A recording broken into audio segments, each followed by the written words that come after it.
points that can change things. I think it's important, but it's also important that and this is based on the talks before this.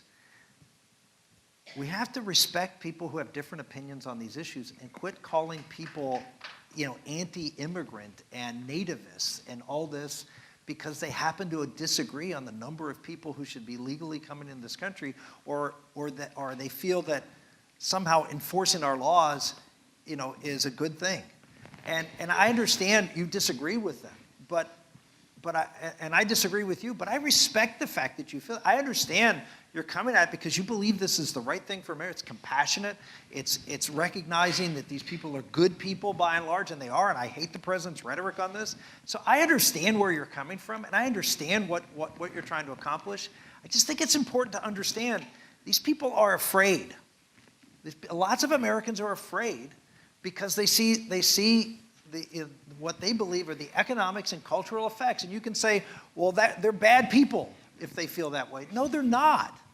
They're just trying to raise their family and do what you're doing, which is to make sure that America is a good country. We have different ideas of what a good America looks like, but they're not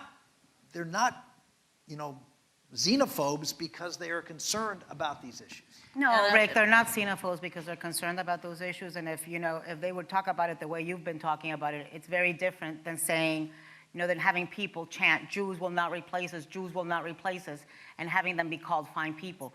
Let me let you all give a quick thing, and that is about the idea of civil discourse, which I think this has largely been. And I think this has been actually wholly been. And whether a change in the nation's zeitgeist at this point is really necessary for anything to get accomplished because of the words and both sides are so entrenched. Yeah. Just understand that elected officials get elected by people. Okay? Now, I know that's a big revelation here. It's, Rick Santorum, a great pithy statement, and the President of the United States, whether you like it or not, is a reflection of this country. And you may say, I don't like what's in the mirror, okay? I get it. But he didn't get elected illegally. He got elected by people who knew. Anna, stop. Stop. He got elected by people who knew very well what they were getting, okay? And so here's my point. Is it surprising that we got a reality TV president when the most popular shows on television, watched by hundreds of millions of people, are those very shows?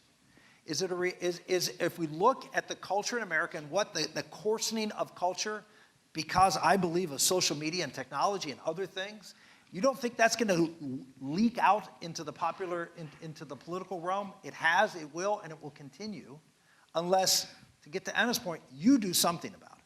So kudos to Spertus for having a discussion like this. But here's what I would say to you. You need to have more discussions like this with people you disagree with. Because I know you don't. And I say you because most Americans don't. They stop having these conversations because they can't handle having conversations with people they disagree with. Well, if you can't have conversations, that means there's just going to be anger and noise, and you're going to get someone on the left and right who's going to be just like Donald Trump. It's your responsibility to create the culture that elects this president.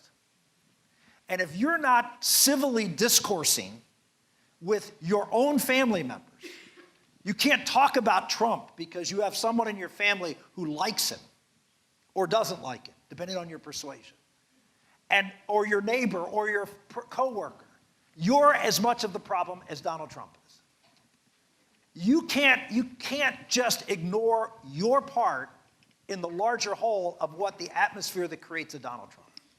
And so learn from your teachers here how to have good, rational conversations and learn to disagree without being disagreeable.